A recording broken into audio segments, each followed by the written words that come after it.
बिस्मिल्लाहिर्रहमानिर्रहीम। अस्सलाम वालेकुम। Welcome everyone. क्वांटिटेटिव एबिलिटी के इस लेक्चर में हम एक बहुत ही इम्पॉर्टेंट टॉपिक को डिस्कस कर रहे हैं जो कि पास्ट एग्जाम्स में एंट्री टेस्ट, जॉब टेस्ट और एडमिशन टेस्ट के हवाले से इम्पॉर्टेंट कंसिडर होता है। हम यहाँ पर उसके बेसिक कॉन्सेप्ट्स को एमसीक्यूज के साथ डिस्कस करेंगे, that is line, angles and triangles. सबसे पहले हम लाइन, एंगल्स और ट्रायंगल्स की बेसिक डेफिनेशंस और इंपॉर्टेंट टर्म्स को पढ़ेंगे, उसके बाद एमसीक्यूज को देखेंगे। So first is angle. Angle क्या होता है? एंगल आमतौर पर दो लाइंस के दरमियान बनता है। जब भी दो लाइंस या दो रेज आपस में मिलती हैं तो उनके दरमियान में कुछ एंगल बनता है जो हमें उनके दरमियान में डिस्टेंस को बता रहा होता है। जिस पॉइंट पर लाइंस मिल रही होती हैं उसको हम वर्टेक्स का नाम देते हैं। एडजेसेंट एंगल्स, एडजेसेंट लफ्ज का मतलब होता है साथ साथ।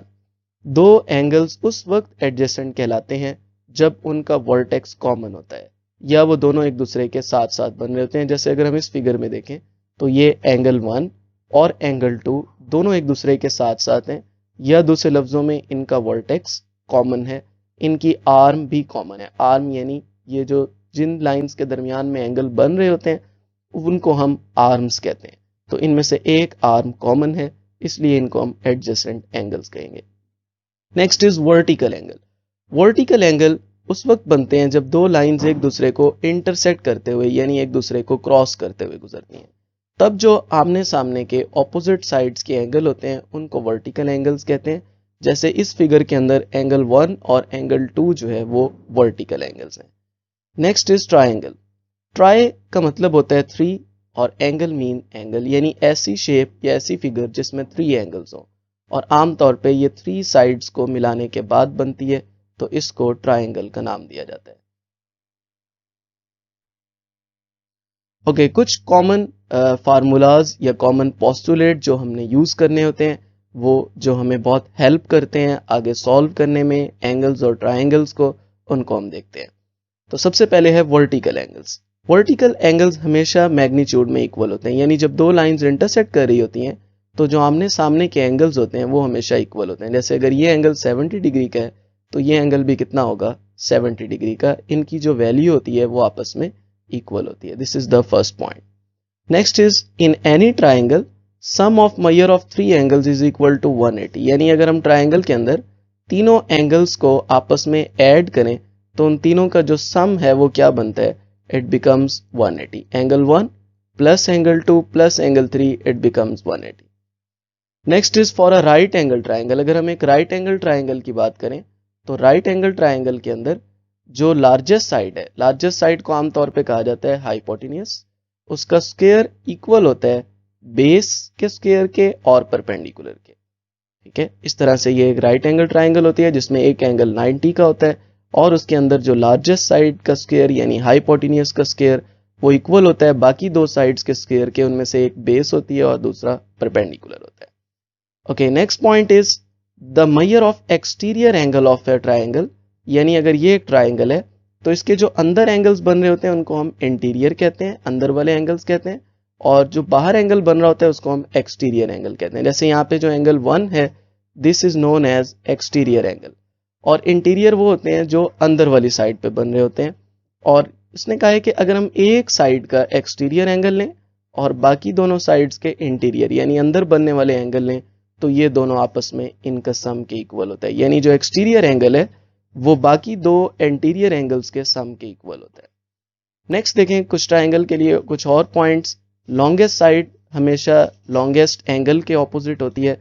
यानी अगर हम एक ट्राइंगल को देखें उसकी लॉन्गेस्ट साइड जो है वो 70 डिग्री है, तो 70 डिग्री के सामने वाली जो साइड होगी वो सबसे ज़्यादा लार्ज होगी as compare to other sides. इसी तरह जो शॉर्टेस्ट साइड होती है वो शॉर्टेस्ट एंगल के सामने होती है, यानी जो एंगल होगा उसी के सामने उसी तरह की साइड बन रही होगी।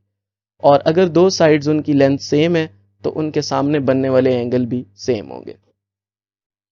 Okay, let's move to the MCQs. First MCQ देखते हैं। इसमें हमें हाइपोटेन्यूस फाइंड करना है। ट्राइंगल जो है वो एक राइट एंगल ट्राइंगल है बेस दी हुई है 8 सेंटीमीटर और परपेंडिकुलर है 6 सेंटीमीटर। राइट एंगल ट्राइंगल के लिए अभी हमने लिखा था कि हम पैथागोरस थ्योरम लगाएंगे। पैथागोरस थ्योरम क्या होता है कि उसमें जो लार्जेस्ट साइड है हाइपोटेनियस, उसका जो स्क्वायर है वो इक्वल होता है बाकी दो साइड्स के स्क्वायर के सम के, यानी base square plus perpendicular square. Hypotenuse जो है वो हमने फाइंड करना है। बेस की वैल्यू गिवन है 8, परपेंडिकुलर की वैल्यू है 6, 8 square plus 6 square it becomes 100। Square को खत्म करने के लिए हम स्क्वायर रूट लेते हैं। मैथ का रूल है कि जब हमने एक चीज को खत्म करना होता है तो वो दोनों तरफ लेते हैं, तो ये स्क्वायर स्क्वायर रूट से कैंसिल हो जाएगा और 100 का स्क्वायर क्या हो जाएगा 10। So hypotenuse is 10 centimetre. In right angle triangle one angle is 35, then the measure of other angle is. देखें राइट एंगल ट्राइंगल में एक बात तो कंफर्म है कि इसमें एक एंगल हमेशा कौन सा बनेगा 90 डिग्री, और दूसरा एंगल उसने दिया हुआ है 35। तीसरा एंगल हमने फाइंड करना है, हम इसको नाम दे देते हैं एक्स का। स्टेटमेंट में हमें एक एंगल दिया हुआ है लेकिन राइट एंगल है तो इसमें एक एंगल जो है वो 90 का होगा।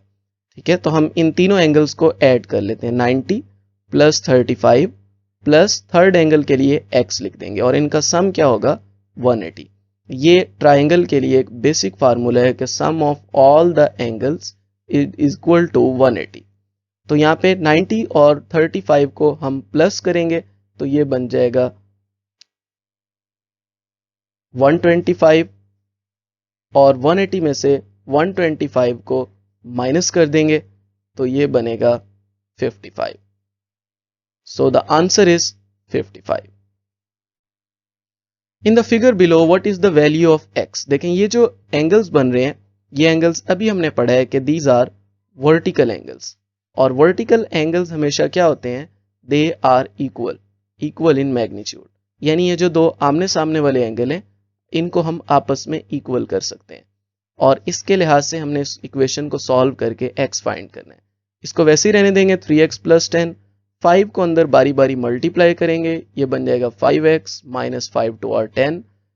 x की वैल्यूज को एक साइड पे कर लेंगे। मैथ का रूल है कि जब एक वैल्यू एक साइड पे प्लस हो रही होती है तो वो दूसरी साइड पे जाके क्या हो जाती है माइनस, तो ये बन जाएगा 5x माइनस 3x। इसी तरह यहाँ पे एक 10 है, दूसरा 10 जब आएगा तो वो प्लस हो जाएगा, 10 plus 10 20 and 5x minus 3x is 2x। अब हमने 2 को दूसरी तरफ लेके जाना है। एक वैल्यू जब एक साइड पे मल्टीप्लाई हो रही होती है तो दूसरी साइड पे जाके डिवाइड हो जाती है और x की वैल्यू क्या आ जाएगी 10। So this will be the answer. Okay, next is in the figure below what is the average of this. ये एक फिगर है और इसमें तीन एंगल बन रहे हैं, एंगल ए, एंगल बी और एंगल सी। अगर हम इन तीनों एंगल्स को गौर से देखें तो ये एक ही लाइन पर टोटल एंगल बन रहे हैं इस तरह से, और एक लाइन के किसी एक पॉइंट पर अगर हम एंगल देखें टोटल, जब दो लाइंस एक दूसरे के बिल्कुल ऑपोजिट होती हैं तो वो सारा जो है एंगल किसके इक्वल होता है 180 के। इसका मतलब है यहाँ पे ए, बी और सी का जो सम है वो किसके बराबर होगा 180 के। अब हमने इसका एवरेज निकालना है। अब देखें यहाँ पे हमने कंफ्यूज नहीं होना, एवरेज के लिए हम सम ऑफ ऑल द वैल्यूज को डिवाइड करते हैं नंबर ऑफ दोज वैल्यूज से, यानी सम को हम n से डिवाइड करते हैं। सम हमें गिवन है 180 और ये कितने एंगल्स हैं 3, तो अगर हम इसको 180 को 3 से डिवाइड करेंगे तो आंसर आ जाएगा 60। इट मींस के जो एंगल्स का एवरेज है वो कितना है 60। ओके, ये एक MCQ है, इसमें पूछा हुआ है कि इसमें से कौन सी कंडीशन ट्रू है। यहाँ पे इस ट्राइंगल में हमें दो एंगल्स गिवन है B और C, B है 70, C है 50। A हम पहले फाइंड करके देख लेते हैं। ट्राइंगल के लिए हमने ऑलरेडी पढ़ा है कि जो सम ऑफ एंगल्स है वो किसके इक्वल होना चाहिए, it should be equal to 180। It means A plus B plus C किसके इक्वल होना चाहिए 180 के। A की वैल्यू जो है वो वैसे ये रहने देते हैं, B की वैल्यू हमें गिवन है 70, C की वैल्यू गिवन है 50, it should be equal to 180। 70 plus 50 ये होता है 120, और हमें पता है एक वैल्यू जब एक साइड पे प्लस हो रही हो तो दूसरी साइड पे जाके क्या हो जाती है माइनस, तो 180 माइनस 120 ये बन जाएगा 60। इट मींस जो ए की वैल्यू है वो कितनी है 60, और अगर हम ए का कंपैरिजन करें तो ए जो है वो हमारे पास हम कह सकते हैं कि 60 is greater than C and less than B. ठीक है, यानी 60 जो है वो C से 50 से तो बड़ा है, लेकिन जो हमारे पास दूसरी साइड है 70 उससे छोटा है। तो इसके मुताबिक अब हम इस एंगल के सामने बनने वाली साइड देखते हैं, क्योंकि हमने कहा है कि एंगल हमेशा रिलेट करता है अपनी ऑपोजिट साइड के लिहाज से। तो अगर हम इसके ऑपोजिट बनने वाली साइड देखें तो ए के बनने वाली जो सामने साइड है वो BC है, हम ए की जगह BC लिख सकते हैं। और जो C के सामने वाली साइड है उसकी लेंथ दी हुई है 9 और B के सामने वाली साइड की लेंथ दी हुई है 10।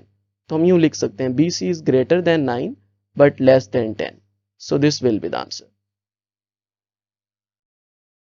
Okay ji, that was all for this lecture. I hope so इस लेक्चर में आपको लाइन एंगल्स और ट्राइंगल्स का कॉन्सेप्ट ज़रूर क्लियर हो गया होगा।